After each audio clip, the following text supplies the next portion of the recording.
उसके husband Kyle को दिखाया जाता है, जो दोनों के दोनों वियतनाम के एक समंदर के किनारे बीच पर होते हैं। दरअसल ये यहाँ पर छुट्टियां मनाने के लिए आए हैं और इन दोनों ने जिस बंगलों में स्टे किया होता है वो समंदर के किनारे लगभग पानी के ऊपर ही होता है।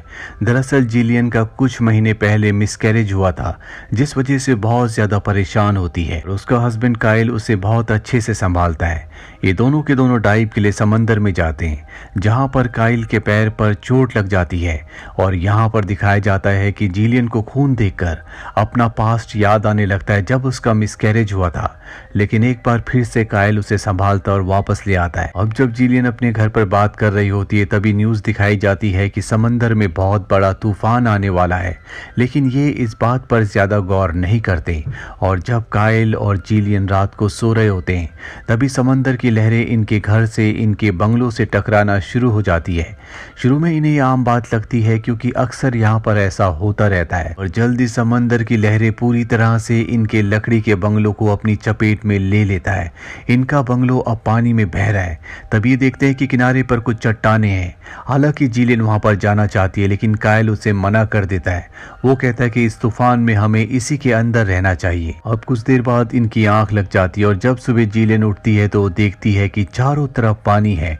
ये दोनों के दोनों समंदर के बीच में फंस चुके हैं। जिलियन को काइल पर बहुत गुस्सा आता है क्योंकि उसने काइल से कहा था कि समंदर के किनारे चट्टानों पर उन्हें चले जाना चाहिए, लेकिन काइल ने उसे मना कर दिया था। और अब ये समंदर के बीचों बीच है, इतनी दूर इन्हें यहाँ कोई नहीं देख सकता। साथ ही जिस लकड़ी के घर के अंदर इस वक्त ये होते हैं धीरे धीरे वो खराब हो रहा है। जल्दी इन्हें यहाँ से निकलने का कोई ना कोई रास्ता ढूंढना होगा। यहाँ काइल के पैर पर बहुत गहरी चोट लग गई होती है, इसीलिए वो तैर नहीं सकता। ना ही इनके पास खाने के लिए खाना है और ना ही पीने के लिए पानी। काइल जिलियन से कहता है कि तुम्हें नीचे जाकर देखना होगा, वहां पर खाने पीने की कुछ चीजें हो सकती है। जिलियन को हालांकि पानी में डर लग रहा होता है, लेकिन फिर भी वो पानी के अंदर जाती है और वहां से एक बैग ले आती है जिसमें पानी होता है। वो उस पानी को काइल को पिलाती है। काइल जिलियन से कहता है कि तुम चिंता मत करो, मुझे पूरा विश्वास है कि कोई ना कोई हमें ढूंढने के लिए यहाँ पर जरूर आएगा। अब ये यहाँ पर सूरज की किरणों से बॉटल के थ्रू आग जलाने की, धुआं पैदा करने की कोशिश करते हैं ताकि धुएं को देखकर कोई इन्हें बचाने के लिए आ जाए, पर ये ऐसा नहीं कर पाते। इसके बाद ये दोनों के दोनों वहीं पर लेट जाते हैं और तभी इन्हें एक हेलीकॉप्टर की आवाज सुनाई देती है। जिलियन देखती है कि आसमान में एक हेलीकॉप्टर है, पर वो इनसे बहुत दूर होता है, इसीलिए हेलीकॉप्टर वाले इन्हें नहीं देख पाते और जिलियन की आंखों के सामने वो हेलीकॉप्टर वापस चला जाता है। हालांकि जिलियन चीख रही होती है, चिल्ला रही होती है, लेकिन वो जिलियन की आवाज नहीं सुन सकते। अब कुछ देर बाद जिलियन देखती है कि इनसे बहुत दूर एक शिप है। वो हाथ हिलाकर उन्हें इशारा करने की कोशिश करती है, लेकिन शिप की दूरी की वजह से शिप वाले जिलियन को नहीं देख पाते। काइल की भी आंख खुल जाती है और वो बॉटल से एक बार फिर से आग जलाने की कोशिश करता है। इस बार वो कामयाब हो जाता है और धुआं उठना शुरू हो जाता है, पर इससे पहले कि शिप वाले इस धुएं को देखते, शिप इनसे काफी दूर जा चुका है। ये दोनों एक बार फिर से हताश हो जाते हैं, लेकिन इनकी मुसीबतें यहाँ पर खत्म नहीं होती। धुआं उठाने के लिए जो इन्होंने आग लगाई थी अब वो पूरे के पूरे घर में फैल जाती है। आग इतनी बढ़ जाती है कि इन्हें उस घर से नीचे कूदना पड़ता है।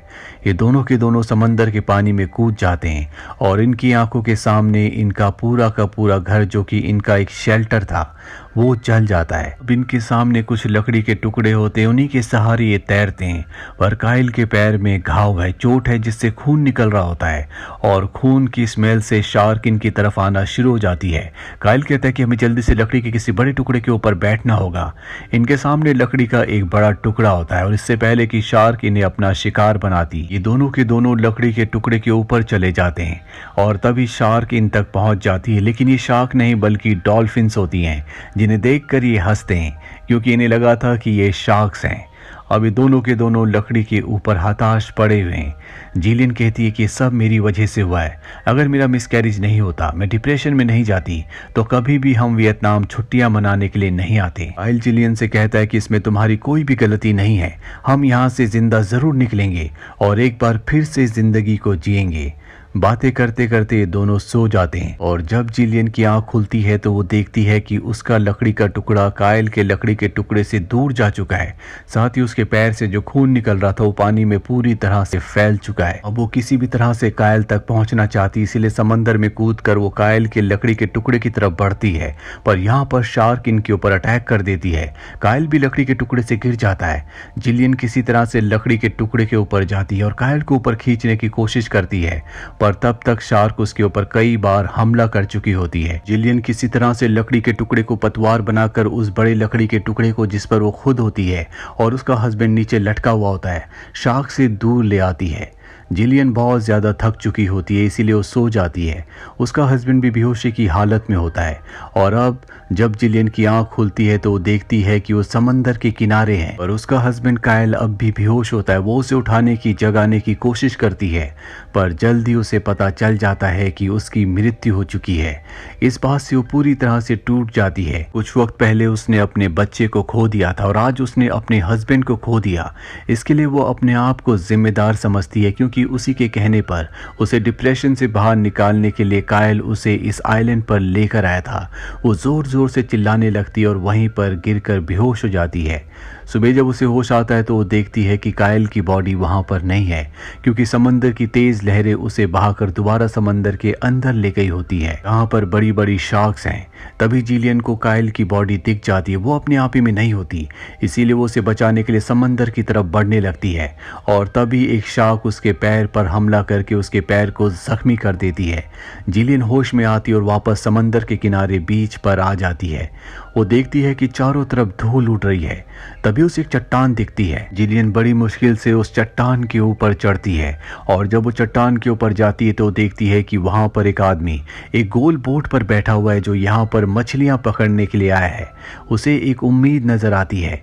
वो जल्दी से उस आदमी के पास जाती है और उसे समझाने की कोशिश करती है कि उसके पति की मृत्यु हो चुकी है, वो यहाँ इस आइलैंड पर फंस चुकी है, लेकिन ये एक वियतनामी है, इसे इंग्लिश नहीं आती। जिलियन उसे बड़ी मुश्किल से समझाती है कि उसे मदद की जरूरत है। वो उसे अपने पैर का घाव भी दिखाती है, जिसके बाद वो उसके घाव को स्टिच करता है। यहाँ पर वो आदमी मछलियां पकड़ने के लिए आया है, इसीलिए वो अपना ट्रैप बिछाने के लिए समंदर के नीचे जाता है और जब वो समंदर के नीचे होता है तभी शार्क हमला कर देती है। जिलियन को पता चल जाता है। वो उसे आवाज देती है, लेकिन उसका कोई भी नामो निशान नहीं होता। पर कुछ ही पलों के बाद वो समंदर के ऊपर आ जाता है। दरअसल शार्क ने उसके ऊपर हमला करके उसे जख्मी कर दिया होता है। जिलियन उसे बचाने के लिए पानी में कूदती है ताकि उसे ऊपर बोट में ले आए, लेकिन अब शार्क इन दोनों के ऊपर हमला कर देती है। जिलियन किसी तरह से वापस बोट के ऊपर आ जाती है, लेकिन शार्क उस आदमी को मार देती है और जिलियन एक बार फिर से इस बोट के ऊपर पूरी तरह से अकेली है। जिलियन अभी सोच ही रही होती है कि उसे क्या करना चाहिए कि शार्क एक बार फिर से उसके ऊपर हमला कर देती है। यहाँ पर जिलियन को बोट के ऊपर एक ब्लेड मिलता है। वो उससे शार्क के ऊपर हमला करती है, जिससे शार्क यहाँ से चली जाती है, लेकिन शार्क इतनी आसानी से उसका पीछा छोड़ने वाली नहीं है। वो जिलियन की बोट का पीछा करना शुरू कर देती है और एक ऊंची छलांग लगाकर उसकी बोट को पानी में पलट देती है। अब जिलियन बोट के नीचे होती है। उसे पता है कि उस तक दोबारा शार्क जरूर आएगी, वो उस पर हमला करेगी, इसीलिए इस बोट का जो एंकर होता है वो उसे अपने पैरों से बांध लेती है। शार्क को इस बारे में कोई भी अंदाजा नहीं है कि अब वो किस तरफ बढ़ रही है और जब वो नीचे से जिलियन के ऊपर हमला करने के लिए ऊपर की तरफ आती है तो एंकर उसके आर पार हो जाता है, जिससे शार्क की वहीं पर मौत हो जाती है। जिलियन इसके बाद एंकर की रस्सी को खोलकर पानी में छोड़ देती है, जिससे वो शार्क पानी की गहराइयों में डूब जाती है। अब जिलियन उसी बोट के ऊपर लेट जाती है। वो आसमान को देख रही होती है। उसे पता है कि आसपास ही कोई ऐसा किनारा है जहां पर इंसान रहते हैं।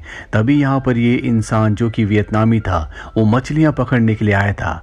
उसकी बोट अब तैरते तैरते एक जगह पहुंच जाती है, जहां से वो देखती है कि किनारे पर कुछ मछुआरे हैं। साथ ही वो डेंजर जोन से निकलकर अब एक सेफ जोन पर पहुंच चुकी है। दूर से जो फिशरमैन होते हैं वो जिलियन को देख लेते हैं।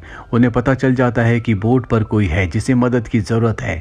जिलियन आसमान की तरफ देखकर एक राहत की सांस लेती है।